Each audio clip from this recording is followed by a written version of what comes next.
Eto na yata guys ang pinakamurang bilihan ng local at imported chocolates na nakita ko na pwedeng pang business o pang regalo sa inyong mga minamahal. At starting from 2 pesos nga to 359 pesos ay pwede ka na makapili ng iba't ibang klaseng tsokolate dito. Gaya na lang ng kanilang Dubai Pistachio Chocolate. At hindi lang yan dahil meron din sila ditong iba't ibang klaseng mga snacks na saktong-sakto pag nanonood kayo ng Netflix. Sabayan nyo na din ang kanilang Big Scoop Ice Cream na nagkakahalaga lang ng 129 to 149 pesos. At syempre guys, kung mahilig din kayo sa Korean fruit drinks ay meron din sila nyan dito. At ang kagandahan pa nga dito guys, dahil kung mahilig kayo sa mga ramen at mga buldak, ay pwede kayong mag-dine-in sa kanilang fully air-conditioned na store. Kaya hindi na nga nakakapagtaka kung bakit pinupuntahan sila at binabalik-balikan ng mga tao. Hello, madam. Hi, sir. Madam, anong name nyo? Nico po. Miko. Yes, Madam po. Miko, anong pangalan ng store na to? Snacks Plus Santa Ana branch po.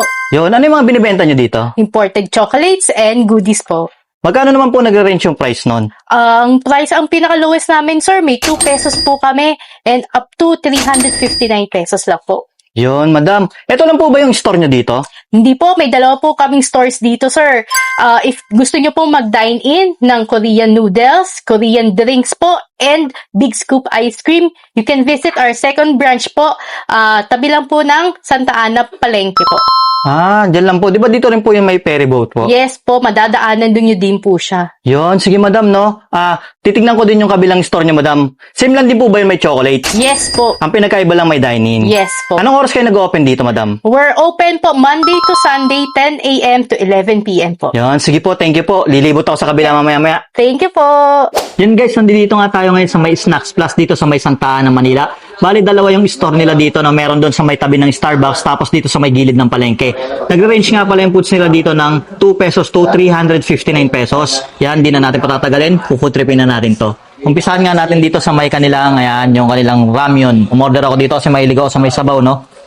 To. Init-init pa.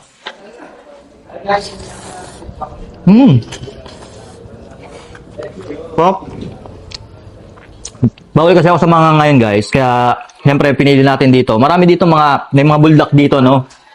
Kung gusto niyo ng mga samyang yan, meron din sila mga ramen na maanghang, pero siyempre pinili natin ito yung kanilang seafoods na hindi maanghang. Sulit.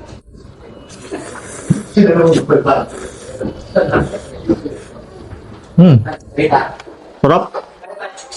Panalilasa. Tapos ang maganda dito guys, no?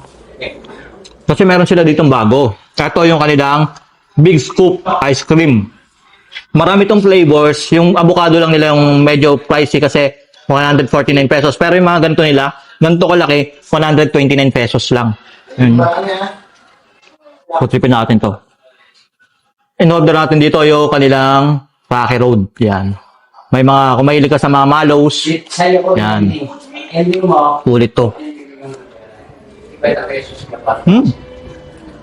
Mallows peanut. Yum. Sarap. Sarap ng ano nila, ng ice cream nila dito. Yung mga gantong ice cream, nagre-range to ng mga 150 to 200 eh. Pero dito, tingnan nyo. 129. Sarap. At syempre, sa kada food trip, no guys, yan. Meron sila dito mga drinks. Tulad nitong Blueberry Aid. Yan. Yung pinili natin, no? 230 ml na to. Yun, no? Halin muna natin. Baka mabasa tayo pag ginawakan natin, eh. Ayan, guys.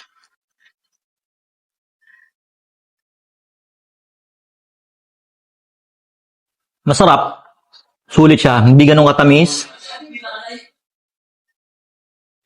Refreshing talaga. Sulit guys yung ganito guys, no? Open nga pala sila dito ng alas 10 ng umaga hanggang alas 11 ng gabi. Dito lang ulit yan sa may Santa Ana, Manila. Malapit dito sa may sakayan ng ferry boat, tapos dito sa may palengke. At meron din sila doon malapit sa may yung Starbucks yan guys. Sulit.